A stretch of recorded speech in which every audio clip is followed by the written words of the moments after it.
going to make Alex someone who's truly meeting the challenge of being a godly person.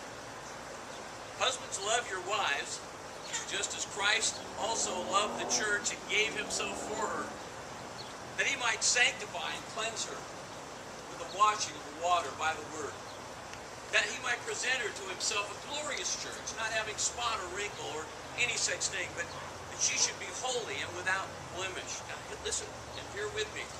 So husbands ought to love their own wives as their own bodies.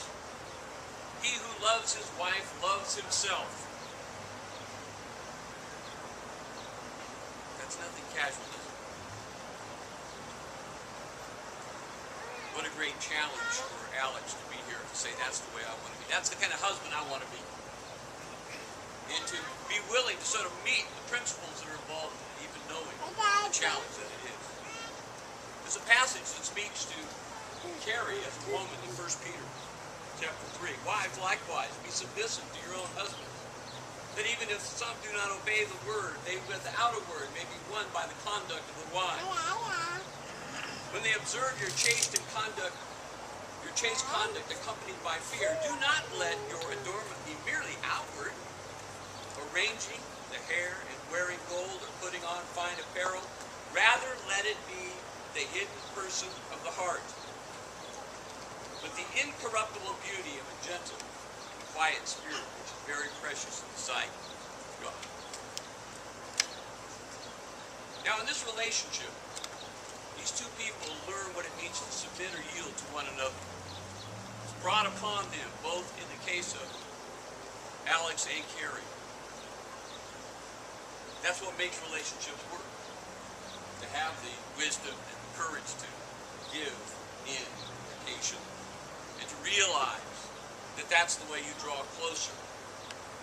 As you show the other person, I want to try to work with you.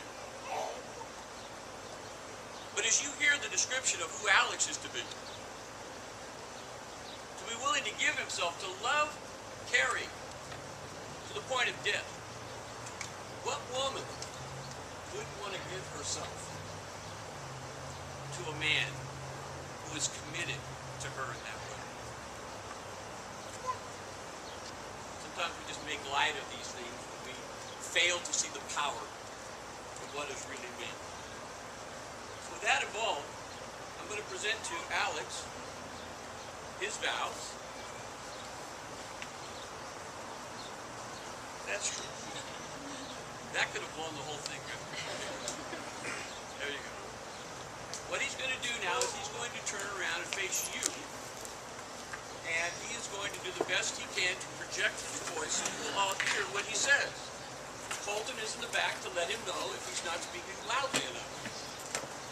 With what we've read and what we have in mind, and I know what you're doing is a very personal and special thing to you. I've read both of your vows. I know how much you really put into it. And I want you all to be listening to that as Alex reads what he is promising to Carrie. Alex.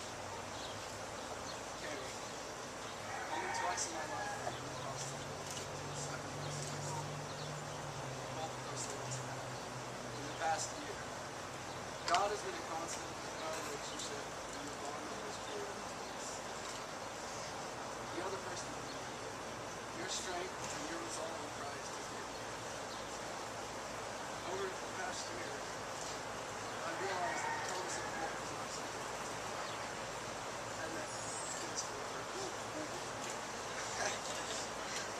My focus is to listen and understand, and to always be able to make compromises. I'll do my best to align you and set you as a good. I'll put your needs ahead of mine,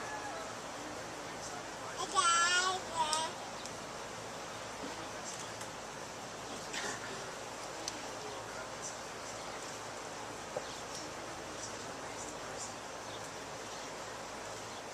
These things are the ones that God said in my life.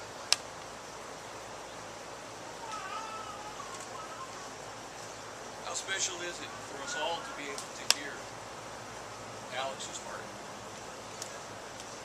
And as I look out on all of you, and I certainly do see it in the eyes of Jeannie or how proud they are to have a son make that kind of commitment. It's very special. Carrie, you have something here that is directed to Alex. And I suppose since Alex pointed this way more, so your side from here, I guess it's only right that you pointed that direction. I see. Alex, from the very beginning, you have been my partner, my closest confidant, and my best friend. Your love for not only me, but our relationship has been a continued blessing each and every day. Because of you, I am continually challenged to become a better person, and now the kind of wife I promise to love you unconditionally, to respect you, and to honor you, not only as my husband, but as a child of God and an heir to his kingdom. I promise to always be honest with you, kind, patient, and forgiving, to put you above all else in this world. I promise to be faithful, to submit to you as you submit to God, that together we may grow in the likeness of Christ and our lives forever be embraced. By promising you these things today, I understand the covenant that you made to not only you, but God our Creator. You are my best friend, and I am so happy to be a part of your life and to have you.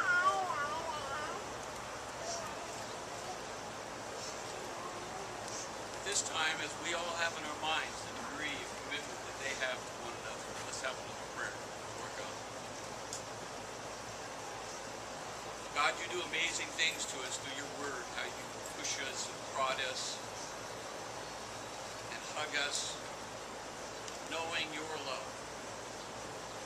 And how as we grasp that in just some way, we can let others see that same love. We pray that we can let others see it and all see it in us, but on this very special day, we are all pleasant, placed here to hear the promise Alex has made to Carrie and Carrie to Alex. And I know they have done it because of what you want for them. And they trust you. And they have been such a great example for us all here this afternoon. Because through these experiences, we not only get to know ourselves a little bit better as human beings, but we go just a little bit closer to understanding who you are, Father, and what you had in mind when you placed us on the earth to begin with. We thank you for marriage. We thank you